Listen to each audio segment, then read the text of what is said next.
you are here watching the 1028 Project, Ju-Me-Ya. That's me, Junior. Hello there. I'm so happy my Joy Nuggets could be with me today. Thank you for joining. I'm so happy. Today is, at least in Japan, the day after Valentine's Day. For you, maybe it's still Valentine's Day. So, again, happy Valentine's Day and happy maybe belated Valentine's Day. Anyway, so there was a couple things that I wanted to kind of talk about super quick. So I was watching a video today, and it was an interview. Someone was interviewing Trevor Nolan, and he was talking about the definition of kind and how okay, so what is the definition of kind? Kind, kin. You're my kin. We're family. We're together, right? You and I are the same. We are, I see you like you see me, and I'm treating you like I'd treat myself, and you're treating me like you'd treat yourself. So we're in kind, in kin. We're kin. We're kind. So we become kind one to another. And I thought that was just really an interesting concept, an interesting idea of the whole, there needs to be more kindness in the world. We need to be able to see each other for who the other person is, and hopefully in the same they can see us for who we are, or who the potential we have to be, or who the potential they have to be. So I think a lot of times when you look at family, you overlook overlook their weaknesses, and you overly rely on their strengths, and how wonderful they are and the things that they bring, even, and you love them still, even in spite of their weaknesses, because you're family. And you don't really get to choose families. And I feel like I'm really lucky, as I have some really wonderful family members and people who, are in my family.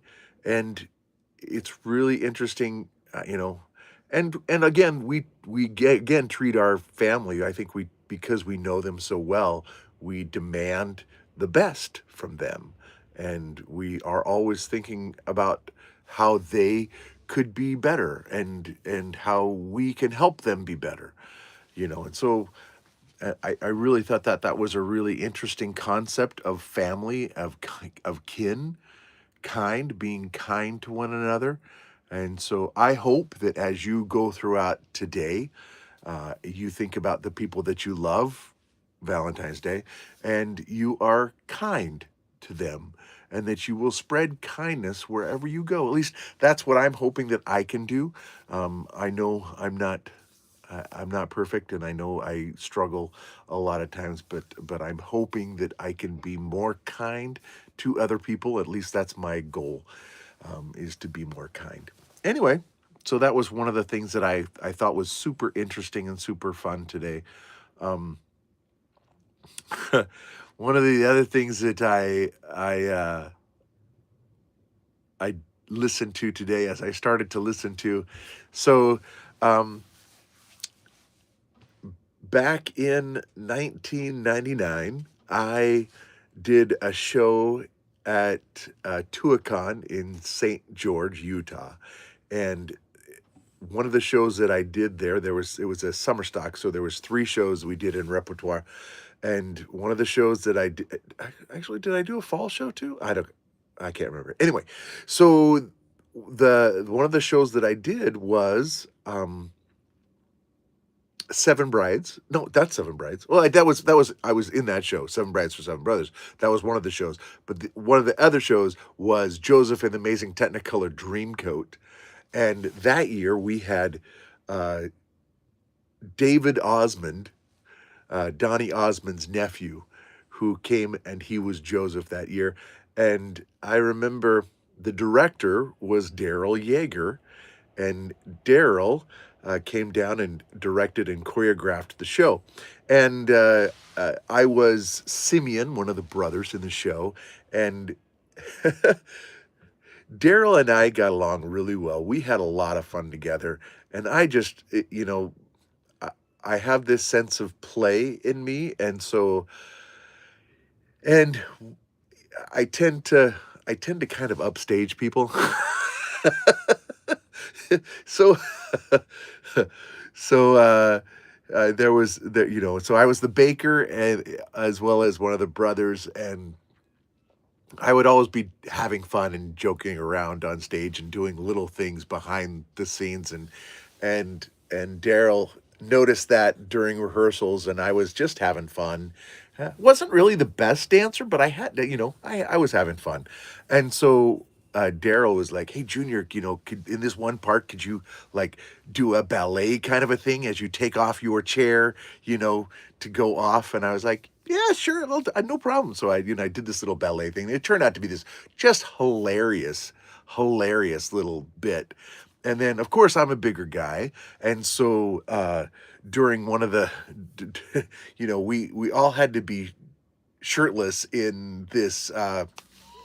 In the Egyptian scene, I dressed up as an Egyptian guard, right? And and I I I don't have a six pack. And all my other buddies that I was working with had these six packs. They were working out, and and I was like, I was jealous because but there was no freaking way that I was ever going to get a six pack. So I remember I took makeup and I drew a six pack on, and it looked pretty good. I mean, that it wasn't like you could tell that I had painted on a six pack, but it was hilarious. And so, so here's this fat guy who had a drawn on six pack, and then I just do little silly things all throughout the entire show, and just had a lot of fun.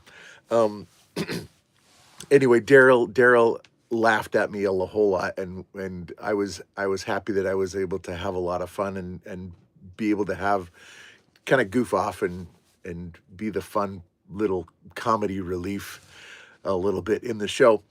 Anyway, so I did that show. It was just so much fun. We had such a great cast. That was one of the most memorable shows that I've ever done.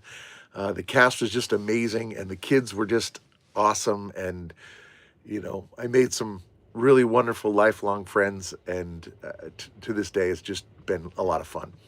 Anyway, so this morning, well, let me go back. So after we finished the show, Daryl approached me and was like, "Junior, would you be interested in doing a show with me? It's called Thriller." And I was like, "Sure," right? Like, I'm a performer. I want a job. So I was like, "Yeah, I'd love to perform. I'd love to do that." Anyway, so I'd been growing my beard out. I'd had a beard for maybe, oh, three years, and I had this beard. And so um, he's like, "Well, I need you to shave for the show. You have to shave your beard for the show." And it'd been 3 years. I had been keeping this beard for like 3 years. And you know, I'd kind of come into my own as an actor, um, because I'd done a lot of stuff, but I had always like I went from not doing any professional work into starting to do professional like commercials and television and all kinds of stuff. But I had a beard, right? And so like that to me was like, okay, part of my identity as an actor was as a with a beard. Like Seven Brides for Seven Brothers, I had a beard. Joseph and the Amazing Technicolor Dreamcoat, I had a beard. Like uh all these other shows that I did, like I had a beard. And so like I walked in, Daryl was like, "You need to shave." And I was like, "Ay, ay, ay." And so I remember I shaved, and I felt so vulnerable and so like it was like taking off a mask. And I was like, are people gonna recognize my talent without the beard? Like, you know what I mean? Like that had become what I was. And so, I remember walking into that first rehearsal for Thriller, no beard, and I started to do stuff, and he, let's try choreographing this little thing. And I realized that I was the same person with the same talent, just without a beard. And so for me, it was one of those wonderful experiences that I was able to share with Daryl, the director. And anyway, but the reason I say it is because I started listening to a podcast. Odyssey Dance Theatre just started a brand new podcast. So go listen to it. We're at time's up. Oh, man, I really want to talk more. Maybe tomorrow we'll talk some more about Odyssey Dance Theatre in Utah and everything that they've done. And maybe I'll go be on that podcast with them. I hope that would be fun to go be a part of that podcast. Anyway, I hope they invite me. It's still, we're way over. Okay, see you guys. Love you. See you, Joy Nuggets. Bye-bye.